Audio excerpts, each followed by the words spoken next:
ಎಲ್ಲಾ ಹಾನಿಯಿಂದ ಕೂದಲನ್ನು ರಕ್ಷಿಸುತ್ತೆ. ಬರೀ Amrit noni reach root premium hair oil. ಆದರೆ ಒಟ್ಟಾರೆ ಈ ಕೇಸಲ್ಲಿ ಪಾಪ ಅಮ್ಮಂಗೆ ಏನೋ ಒಂದು ಸಮಸ್ಯೆ ಆಗಿದೆ ಅಂತಾರೆ. ಆ ಸಮಸ್ಯೆಗೆ ಸಂಬಂಧಪಟ್ಟಂಗೆ ನಿಮ್ಗೆ ಎಷ್ಟು ಗೊತ್ತು, ಏನು ಗೊತ್ತು? ನಮ್ಗೆ ಅವ್ರ ಬಗ್ಗೆ ಗೊತ್ತಿಲ್ಲ. ನಾವು ಊರಿಗೆ ಹೋಯ್ತಿತ್ತಿಲ್ವಲ್ಲ, ಅದ್ರ ಬಗ್ಗೆ ನಮ್ಗೆ ಗೊತ್ತಿಲ್ಲ. ನಮಗೆ ಒಂದು ಸ್ವಲ್ಪ ಇದಾಗಿತ್ತು, ಅದರಿಂದ ನಾವು ಹೋಯ್ತಿದ್ದಿಲ್ಲ. ಅಂದರೆ ಅವ್ರು ಕಿಡ್ನಾಪ್ ಆಗಿರೋ ವಿಚಾರನೂ ನಿಮಗೆ ಗೊತ್ತಿಲ್ಲ, ಅವ್ರಿಗೆ ಏನು ಸಮಸ್ಯೆ ಆಗಿದೆ ಅನ್ನೋದು ಗೊತ್ತಿರಲಿಲ್ಲ. ಗೊತ್ತಿಲ್ಲ. ನಾವು ಮನೆ ಆಯಿತು, ನಾವಾಯಿತು ಅಷ್ಟೇ. ನಾವು ಊರಿಗೆ ಜಾಸ್ತಿ ಹೋಯ್ತಿತ್ತಿಲ್ವಲ್ಲ, ಅದರಿಂದ ನಮ್ಗೆ ಗೊತ್ತಿಲ್ಲ. ನಮ್ಮೂರಲ್ಲೇ ಇರೋದವರು ಅಂದ್ರೆ ನಮ್ಗೆ ಅದ್ರ ಬಗ್ಗೆ ಗೊತ್ತಿಲ್ಲ ನಮಗೆ. ಆದರೆ ಒಂದು ಅಂದಾಜೇನು ಅಂದರೆ, ಒಂದು ವೇಳೆ ಇದೆಲ್ಲ ಗೊತ್ತಿದ್ದರೆ ನೀವು ಮನೆಗೆ ಸೇರಿಸ್ಕೊತಿದ್ರಾ ಅಂತ? ನಾವು ಸೇರಿಸ್ಕೊತಿದ್ದಿಲ್ಲ. ಆದರೆ ನಮಗೆ ತೊಂದರೆ ಆಯ್ತದೆ ಅಂದ್ಬಿಟ್ಟು ನಾವು ಸೇರಿಸ್ಕೊತಿದ್ದಿಲ್ಲ. ತೊಂದರೆ ಆಗಿದೆಯಾ? ಏನೂ ಆಗಿಲ್ಲ, ಅವರಿಂದ ಏನೂ ಆಗಿಲ್ಲ ನಮಗೆ. ಆದರೆ ಅವತ್ತು ರಾತ್ರಿ ಎಲ್ಲ ಪೊಲೀಸ್ನವ್ರು ಬಂದಿದ್ರು, ಇಲ್ಲೆಲ್ಲ ಓಡಾಡಿದ್ರು, ನೀವು ಒಟ್ಟಿನಲ್ಲಿ ಅದರಿಂದ ಮುಜುಗರಕ್ಕೆ ಒಳಗಾದ್ರಿ ಈ ಏರಿಯಾದೊಳಗೆ? ಹೌದು, ಬಂದು ಓಡಾಡಿದ್ರು, ಬೆಳಗಾನ ಇದ್ದರು, ಇಲ್ಲಿ ಕೂತಿದ್ರು. ಆಮೇಲೆ ಯಾರು ಬಂದರು ಬಾಗಿಲು ತೆಗಿಬೇಡಿ ಅಂದರು, ಮಾಡಿದ್ರು ಪೊಲೀಸರು. ಆಗ ನಾವು ಒಂದು ಸ್ವಲ್ಪ ಹೆದ್ರುಕೊಂಡು ಅಷ್ಟೆ. ಈಗ ಅವ್ರನ್ನ ಕರ್ಕೊಂಡು ಹೋಗಿದ್ದಾರೆ ಪೊಲೀಸ್ನವರು. ರೇವಣ್ಣ ಅವರು ಅರೆಸ್ಟ್ ಆಗಿದ್ದಾರೆ.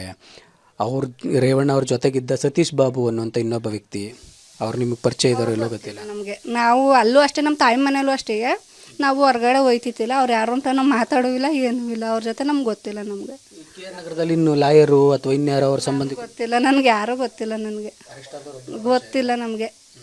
ಯಾರಂದ್ರೆ ಯಾರೂ ಗೊತ್ತಿಲ್ಲ ನಮಗೆ. ನನ್ನ ಜೀವನದಲ್ಲಿ ನಾನು ಮಾತ್ರವಲ್ಲ, ನನ್ನ ಕೂದಲು ಕೂಡ ಆಗಿರ್ಬೇಕು ಸ್ಟ್ರಾಂಗ್ ಅಂಡ್ ಸ್ಟೈಲಿಶ್. ಬರೀ Amrit noni reach root premium hair oil ನೊಂದಿಗೆ. Reach root premium hair oil. ಆದರೆ ಒಟ್ಟಾರೆ ಈ ಕೇಸಲ್ಲಿ ಪಾಪ ಅಮ್ಮಂಗೆ ಏನೋ ಒಂದು ಸಮಸ್ಯೆ ಆಗಿದೆ ಅಂತಾರೆ.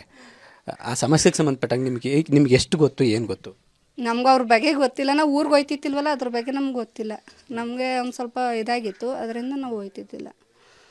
ಅಂದರೆ ಅವ್ರು ಕಿಡ್ನಾಪ್ ಆಗಿರೋ ವಿಚಾರನೂ ನಿಮಗೆ ಗೊತ್ತಿಲ್ಲ, ಅವ್ರಿಗೆ ಏನು ಸಮಸ್ಯೆ ಆಗಿದೆ ಅನ್ನೋದು ಗೊತ್ತಿರಲಿಲ್ಲ. ಗೊತ್ತಿಲ್ಲ.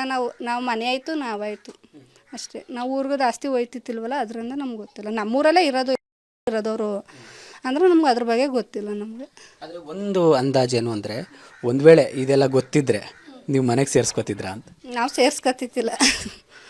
ಆದರೆ ನಮಗೆ ತೊಂದರೆ ಆಯ್ತದೆ ಅಂದ್ಬಿಟ್ಟು ನಾವು ಸೇರಿಸ್ಕೊತಿದ್ದಿಲ್ಲ. ತೊಂದರೆ ಆಗಿದೆಯಾ? ಏನೂ ಆಗಿಲ್ಲ, ಅವರಿಂದ ಏನೂ ಆಗಿಲ್ಲ ನಮಗೆ. ಆದರೆ ಅವತ್ತು ರಾತ್ರಿ ಎಲ್ಲ ಪೊಲೀಸ್ನವ್ರು ಬಂದಿದ್ರು, ಇಲ್ಲೆಲ್ಲ ಓಡಾಡಿದ್ರು, ನೀವು ಒಟ್ಟಿನಲ್ಲಿ ಅದರಿಂದ ಮುಜುಗರಕ್ಕೆ ಒಳಗಾದ್ರಿ ಈ ಏರಿಯಾದೊಳಗೆ? ಹೌದು, ಬಂದು ಓಡಾಡಿದ್ರು, ಬೆಳಗಾನ ಇದ್ದರು, ಇಲ್ಲಿ ಕೂತಿದ್ರು. ಆಮೇಲೆ ಯಾರು ಬಂದರು ಬಾಗಿಲು ತೆಗಿಬೇಡಿ ಅಂದರು, ಮಾಡಿದ್ರು ಪೊಲೀಸರು. ಆಗ ನಾವು ಒಂದು ಸ್ವಲ್ಪ ಹೆದ್ರುಕೊಂಡು ಅಷ್ಟೆ. ಈಗ ಅವ್ರನ್ನ ಕರ್ಕೊಂಡು ಹೋಗಿದ್ದಾರೆ ಪೊಲೀಸ್ನವರು. ರೇವಣ್ಣ ಅವರು ಅರೆಸ್ಟ್ ಆಗಿದ್ದಾರೆ.